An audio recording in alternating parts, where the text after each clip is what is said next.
Hello friends, welcome to this channel stock market info. तो चलिए friends, video को start करेंगे। बहुत ही फ्रेंड्स नॉलेज वाला वीडियो आपके लिए। क्योंकि फ्रेंड्स वीडियो को कंटिन्यू करने से पहले मैं आपको बता दूं कि जैसे कि जो हमारी गवर्नमेंट है वो डिफरेंट प्रोजेक्ट्स को ना फंडिंग करती है, सपोर्ट करती है। और वो प्रोजेक्ट्स कौन से होते हैं जो आने वाले टाइम के लिए इंडियन इकोनॉमी के लिए बेटर हो सकते हैं या हमारी इकोनॉमी को सेल्फ रिलायंट बनाने के लिए बहुत ही ज़्यादा अच्छा काम कर सकते हैं।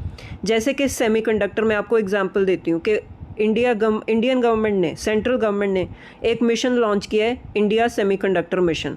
उसमें क्या होगा, सेमीकंडक्टर बिजनेस को जो है बूस्ट दिया जाएगा, उसको फंडिंग दी जाती है, ठीक है, ताकि ज़्यादा से ज़्यादा कंपनीज उस बिज़नेस में काम कर सकें, ठीक है। और दूसरी एग्जांपल मैं आपको देती हूँ डेटा सेंटर। डेटा सेंटर की ग्रोथ के लिए भी हमारी गवर्नमेंट क्या कर रही है, टैक्स ऑप्स अनाउंस कर रही है, टैक्स में छूट दे रही है कि आप ज़्यादा से ज़्यादा डेटा सेंटर का इंफ्रास्ट्रक्चर सेटअप करो, चाहे कोई भी कंपनी है, उनको बेनिफिट मिलेगा, ठीक है। ऐसे ही पीएलआई स्कीम्स लेकर आती है गवर्नमेंट, ताकि हम जो इलेक्ट्रॉनिक्स कंपोनेंट्स के लिए जो हम डिपेंडेंट होते हैं दूसरी कंट्रीज़ पर, चाइना पर, ताइवान पर, तो उसके लिए हम खुद इंडिपेंडेंट बने। तो उसके लिए पीएलआई स्कीम्स लेकर आई गवर्नमेंट, ताकि ज़्यादा से ज़्यादा जो कंपनीज़ हैं उनको सपोर्ट मिले, फंडिंग में सब्सिडीज़ मिले, इंसेंटिव्स मिले, ताकि जो कंपनीज़ हैं फ्रीली काम कर सकें और उस ग्रोथ लेकर आ सकें। तो उसी के लिए फ्रेंड्स एक और स्कीम जो है गवर्नमेंट ने अनाउंस की है, और आपने भी न्यूज़ में पढ़ी होगी, समुद्र मंथन स्कीम, जिसके लिए गवर्नमेंट ने जो है अनाउंस किया कि 84,000 करोड़ की जो है गवर्नमेंट ने फंडिंग अनाउंस की है। अब ये स्कीम क्या है फ्रेंड्स, फॉर एनर्जी इंडिपेंडेंस, ठीक है। तो इसका मतलब क्या है फ्रेंड्स, जैसे कि हमने रिसेंटली क्या देखा है कि क्रूड ऑयल की वजह से कितनी ज़्यादा डिस्टर्बेंस हुई है हर इकॉनमी को, क्योंकि जो हमारी इकॉनमी है हाईली डिपेंडेंट है क्रूड ऑयल पर। तो उससे क्या हुआ, जैसे कि पिछले कुछ दिनों में हमने सप्लाई चेन डिस्ट्रप्शन देखी। पेट्रोल डीजल के प्राइसेस क्यों इंक्रीज़ करने पड़े, क्योंकि सप्लाई में प्रॉब्लम आ गई थी, एलपीजी के इश्यूज हमने देखे। तो ये सारी चीज़ें क्या हो क्या रही हैं, ये जो डिस्टर्बेंस जो है क्रिएट हो रही है, अब इसको ठीक करने के लिए या आगे ऐसी चीज़ें ना हो तो गवर्नमेंट को कोई ना कोई स्टेप्स तो लेने पड़ेंगे। तो ये भी friends one of the step है समुद्र मंथन स्कीम।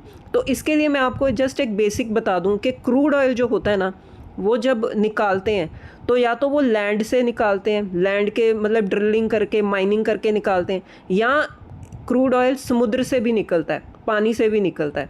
तो ये दो ऑप्शंस होती हैं, आप कहीं से भी क्रूड ऑयल निकाल सकते हो। अब ये हमारी गवर्नमेंट है ना, इन्होंने समुद्र मंथन स्कीम जो है अनाउंस की है, जिसमें गवर्नमेंट ने कुछ बजट एलोकेट किया है, ठीक है। तो उसके लिए आप देख सकते हो कि जो समुद्र मंथन स्कीम है ये सेंट्रल गवर्नमेंट की स्कीम है। और कौन सी मिनिस्ट्री है जो इसको लीड करेगी, ministry of petroleum and natural gas. उन्होंने अप्रूव किया है फ्रेंड्स 84,084 करोड़ की जो है स्कीम ये लेकर आएंगे। और इसका इम्प्लीमेंटेशन पीरियड कहाँ तक है, 2030-31 तक। तो ये जो स्कीम लेकर आ रहे हैं, इस स्कीम का बेसिक मोटिव क्या है, ताकि हम क्रूड ऑयल पर जो हमारी डिपेंडेंस है उसको कम कर सकें, ठीक है। तो ये कुछ स्टेप्स लेने पड़ रहे हैं गवर्नमेंट को, ताकि जो आगे आने वाले टाइम में हमारी जो डिपेंडेंस है ना वो मिडल ईस्ट पर या बाकी कंट्रीज़ पर कम हो सके, इसीलिए गवर्नमेंट ये स्टेप्स ले रही है।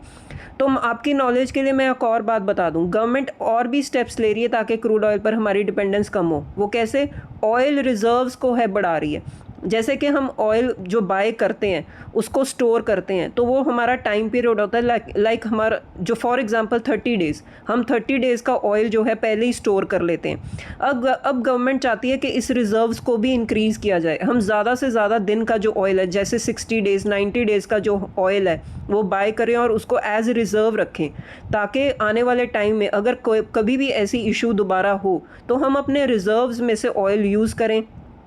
जितना हो सके पेट्रोल डीजल के प्राइसेस को इंक्रीज़ करने के जो है नौबत ही ना आए, कि अब अपने रिजर्व्स को यूज़ करें और आने वाले टाइम के लिए कोई भी जो सप्लाई डिसरप्शन हो सकती है उसको अवॉइड कर सकें। तो ये सारी चीज़ें जो है स्टेप्स लेने होते हैं फ्रेंड्स, ताकि आने वाले टाइम में हमें कोई भी प्रॉब्लम ना हो। तो ये जो समुद्र मंथन स्कीम है ये वन ऑफ द स्टेप है, जिसमें गवर्नमेंट क्या करेगी, जो एफर्ट्स लेगी, जो कंपनीज़ को फंडिंग देगी, सपोर्ट करेगी, ताकि जो कंपनीज़ हैं वो ड्रिलिंग करें, समुद्र के थ्रू जो है ऑयल प्रोड्यूस कर सकें और आने वाले टाइम के लिए हम अपने ऑयल के रिजर्व्स को इंक्रीज़ कर सकें।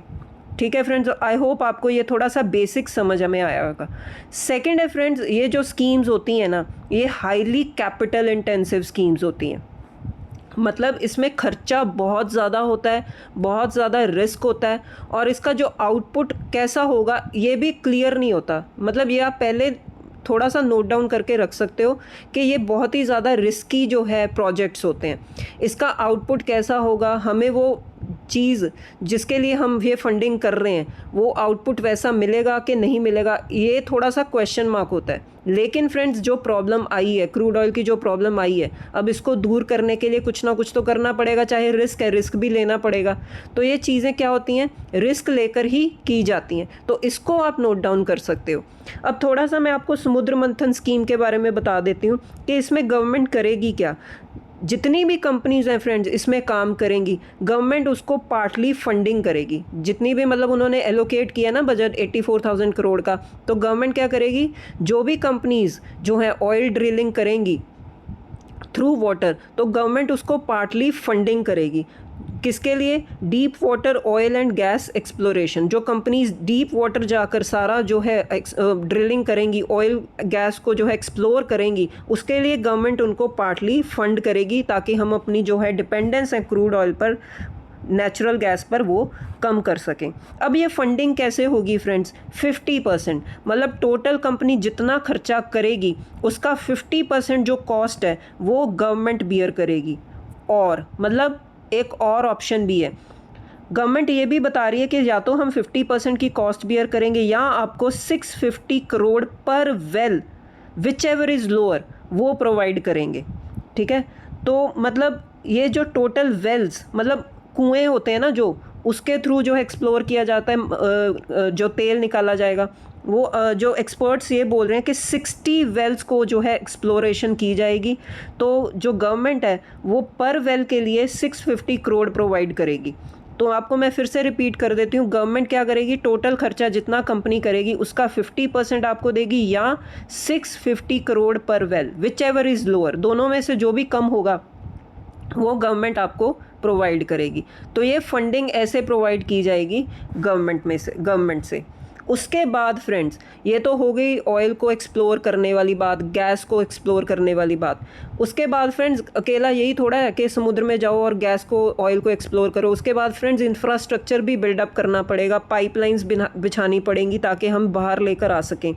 तो गवर्नमेंट ये भी कह रही है कि हम आपको सपोर्ट करेंगे इन एक्सप्लोरेशन, ड्रिलिंग, और जो इंफ्रास्ट्रक्चर जो सेटअप करना पड़ेगा इन सारी चीज़ों पर, जैसे कि pipelines, onshore oil and gas receipt, processing facilities, उसमें भी गवर्नमेंट फंडिंग प्रोवाइड करेगी। तो दोनों चीज़ों में गवर्नमेंट फंडिंग जो है प्रोवाइड करेगी। तो ये है फ्रेंड्स ऑल इन ऑल समुद्र मंथन स्कीम, जो आपको पता होनी चाहिए कि आने वाले टाइम के लिए ऑयल की प्रोडक्शन को इंक्रीज़ करने के लिए हमारी गवर्नमेंट क्या स्टेप्स ले रही है। अब friends stock market point of view से बात करेंगे कि आपको स्टॉक्स पता होने चाहिए, आप उन स्टॉक्स को स्टडी कर सकते हो जो इन चीज़ों में जो है आगे आएंगे और ऑयल को प्रोड्यूस करने की कोशिश करेंगे। तो सबसे पहले फ्रेंड्स आप ONGC को नोट डाउन करके चल सकते हो। ONGC ने तो खुद सामने आकर कहा कि वो प्लान कर रहे हैं 150 डीप वाटर वेल्स एक्सप्लोर करेंगे अंडर समुद्र मंथन स्कीम। मतलब एक वेल के लिए मैंने आपको बताया ना 650 करोड़ पर वेल की जो है फंडिंग गवर्नमेंट प्रोवाइड करेगी। तो ONGC ने प्लान किया कि वो 150 डीप वाटर वेल्स को एक्सप्लोर करेंगे। तो सबसे पहली कंपनी आप ONGC नोट डाउन करके चल सकते हो। इन्होंने तो खुद आकर सामने कह दिया कि हम ये प्लान कर रहे हैं। उसके बाद फ्रेंड्स जो सारी ऑयल कंपनीज़ है ना, वो मतलब सभी के सभी आएंगी सामने, क्योंकि उनका बिजनेस ही यही है। तो ऑयल इंडिया, आप इसको भी जो है स्टडी कर सकते हो इस न्यूज़ के चलते, क्योंकि ये भी एक बहुत बड़ी अपॉर्चुनिटी कंपनी के लिए बन सकती है for oil and gas output. Again Reliance कैसे पीछे रह सकता है, इनका तो मेजर जो है बिजनेस है ऑयल एंड गैस का ही है। तो ये भी फ्रेंड्स इस कंपनी को भी आप नोट डाउन करके चल सकते हो, कंपनी को बेनिफिट मिल सकता है फ्रॉम दिस स्कीम। उसके बाद friends Vedanta oil and gas, again ये बहुत बड़ी कंपनी है, इनके तो नाम में ही ऑयल एंड गैस है। बेसिकली ये कंपनी बिजनेस ही यही करती है। अभी अभी डीमर्ज हुई है कंपनी वेदांता ग्रुप से, तो ये कंपनी भी इस चीज़ में जो है आगे आ सकती है और बेनिफिट ले सकती है, क्योंकि गवर्नमेंट का जो पुश है वो बहुत सारी जो बड़ी कंपनीज़ हैं वही फ़ायदा ले सकते हैं, क्योंकि हाईली कैपिटल इंटेंसिव नेचर वाला जो है प्रोजेक्ट है, जैसे मैंने आपको बताया। नेक्स्ट है फ्रेंड डीप इंडस्ट्रीज़, ये भी एक छोटी सी कंपनी है, इसको भी फोकस में रख के चल सकते हो, क्योंकि कंपनी का बिजनेस क्या है, ये कंपनी ऑफर करती है drilling, gas compression and integrated oil field services. तो ये कंपनी यही फील्ड में काम करती है, तो आप इसको भी नोट डाउन करके चल सकते हो। नेक्स्ट है फ्रेंड्स डॉल्फिन ऑफशोर एंटरप्राइजेज, ये भी कंपनी जो है फ्रेंड्स ये प्रोवाइड करती है engineering and marine services provider है, ठीक है। Offshore support, subsea and installation services, basically जो इंफ्रास्ट्रक्चर सेटअप जो करना होता है उस चीज़ में ये कंपनी काम करती है, तो आप इसको भी नोट डाउन करके चल सकते हो।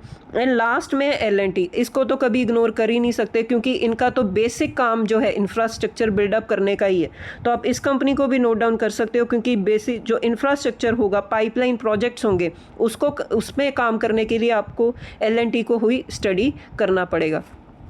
तो ये कुछ कंपनीज़ हैं फ्रेंड्स जो इस स्कीम के चलते जो है आने वाले टाइम में बेनिफिट ले सकती हैं। अगेन फ्रेंड्स मैं आपको रिपीट कर दूं, कोई डिस्क्लेमर है, कोई रिकमेंडेशन वाला वीडियो नहीं है, और इस स्कीम का जो है टाइम पीरियड भी मैंने आपको बताया 2030-31 तक का है, तो बहुत ही लॉन्ग टर्म पीरियड की स्कीम है, बहुत ही कैपिटल इंटेंसिव नेचर की स्कीम है और रिस्की भी है। तो आप इन कंपनीज़ को नोट डाउन करके चल सकते हो, क्योंकि ये जो है प्रोजेक्ट है आने वाले टाइम के लिए इन कंपनीज़ के लिए एक बेनिफिट या एक ग्रोथ अपॉर्चुनिटी प्रोवाइड कर सकता है। और अगर फ्रेंड्स हम सक्सेसफुल हो जाते हैं, तो लास्ट में ये भी तो कवर करना पड़ेगा कि अगर हमें सक्सेस मिल जाता है तो इसका जो आउटपुट क्या होगा, रिजल्ट क्या होगा, हमारी डिपेंडेंस जो है ऑयल पर वो कम हो जाएगी, और इसका डायरेक्ट सीधा इम्पैक्ट किस पर आएगा, GDP पर। इन्फ्लेशन जो हमें इंक्रीज़ होने का खतरा हमें लगा रहता है कि क्रूड ऑयल इंक्रीज़ हो सकता है, तो इसका इम्पैक्ट इन्फ्लेशन पर आता है, तो वो चीज़ें हमें फेस नहीं करनी पड़ेंगी। तो ये तो वैसे बहुत ही लंबे टाइम पीरियड की बात है, लेकिन आज के लिए जो हमें ये चीज़ें थोड़ा सा स्टडी करनी पड़ेंगी, कंपनीज़ को स्टडी करना पड़ेगा, सो दैट आने वाले टाइम के लिए जो वो ग्रोथ है उसको एक्सप्लॉयट कर सके। तो ठीक है फ्रेंड्स, इस वीडियो में इतना ही, अब मिलते हैं नेक्स्ट वीडियो में। Till then bye bye.